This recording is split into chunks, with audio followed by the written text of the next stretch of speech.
Welcome to setting up the eScan system. In this video, we will discuss the steps needed to physically set up the eScan system in preparation for an election event. In this video, we will review what is an eScan, polling place layout and eScan location, removing the cover, unlocking the ballot box and removing supplies, configuring the emergency ballot slot, and locking the ballot box. This presentation follows the steps contained in your desk reference. Be sure to keep a copy of the desk reference at your polling location and consult it if you're ever unsure how to proceed. The desk reference is thorough, easy to read, and has all the information you need to operate the equipment with confidence. In short, the desk reference is your very best resource. Welcome to this training session on the HART voting system. I'll be your trainer for the remainder of the video. Before we begin, I'd like to share just a few notes about the material that you're about to see. Because different jurisdictions have different standards for implementing the HART voting system, it is essential that you always consult your state and local guidelines to use the system in your particular locality. Remember, the polling place hardware is only one part of managing an election, which also includes people and procedures in addition to the technology. Also, certain modules of this presentation may be of greater interest to your jurisdiction than others, so review the video accordingly.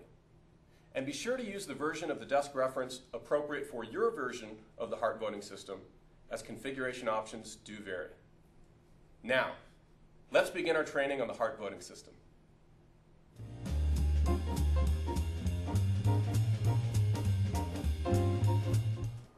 The eScan is a digital scanning device that quickly scans voters' marked paper ballots and records the votes on a memory card.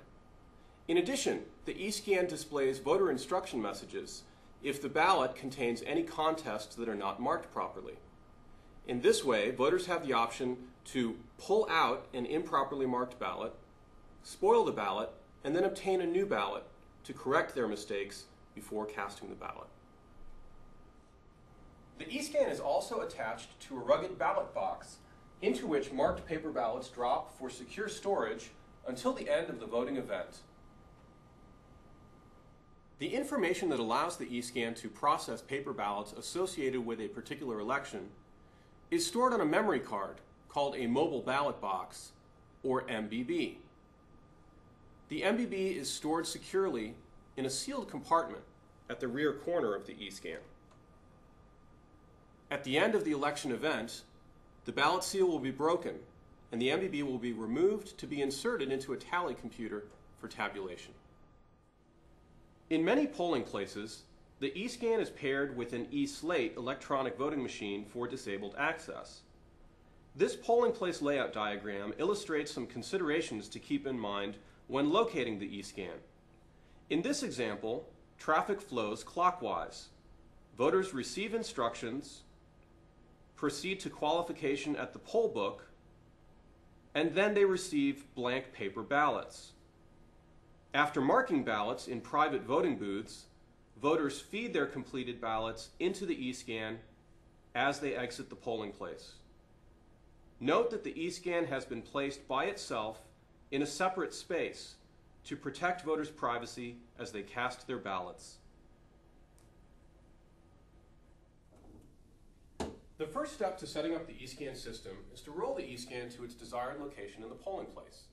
Remember, the eScan must be located close to an AC power outlet, and you'll also want to consider traffic flow and privacy for the voters when choosing a location.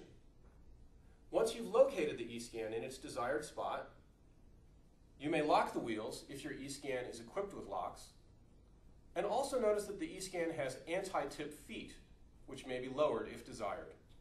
Secure the eScan in its desired location. Next, unlock the eScan cover.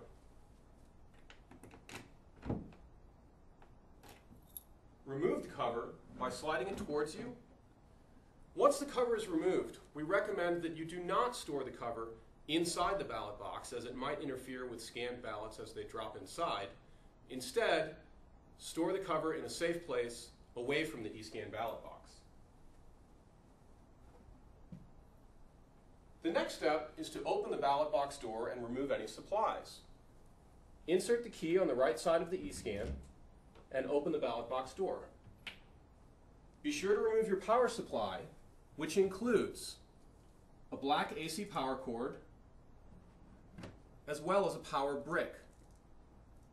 Finally, remove the paper ballots and any other supplies that might be available inside your eScan ballot box. After removing supplies from the ballot box, the next step is to confirm that the emergency ballot slot is configured in accordance with your local procedures. To access the emergency ballot slot, first remove the emergency ballot receptacle by sliding it off its rails and removing it from the eScan ballot box. The emergency ballot slot is located on the far side of the eScan ballot box. Presently, the emergency slot is closed as the metal slate is in a locked position. To open the metal plate, turn the hand wheel in a counterclockwise direction and then lower the plate, exposing the emergency ballot slot. If your jurisdiction keeps the emergency ballot slot closed, raise the metal plate and turn the hand wheel in a clockwise direction to keep it in place. After confirming that the slot is configured in accordance with your local procedures, reinstall the emergency ballot receptacle by sliding it onto its rails. After that, close the ballot box door and lock it securely. Be sure to store your eScan keys in a secure location. One more task that is not part of setting up, but that you may need to do sometime during the day, is to change the paper on the eScan. You will know that the paper needs to be changed when colored lines appear along the edges of the tape.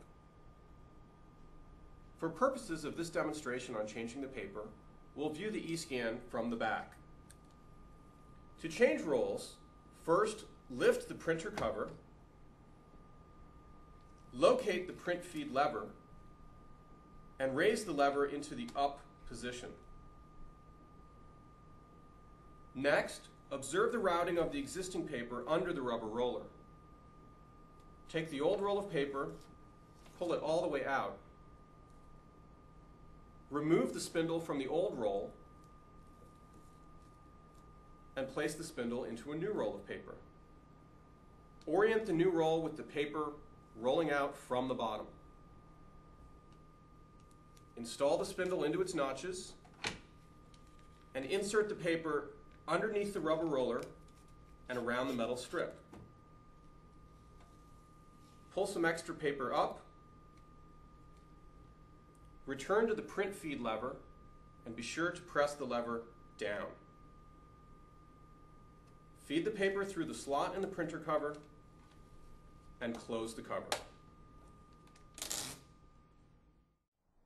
This concludes setting up the eScan system. If you have training equipment available, you may practice the steps contained in your desk reference under Setting Up. Also, if you're using eScan in a polling place, it may be necessary to set up voting booths for voters.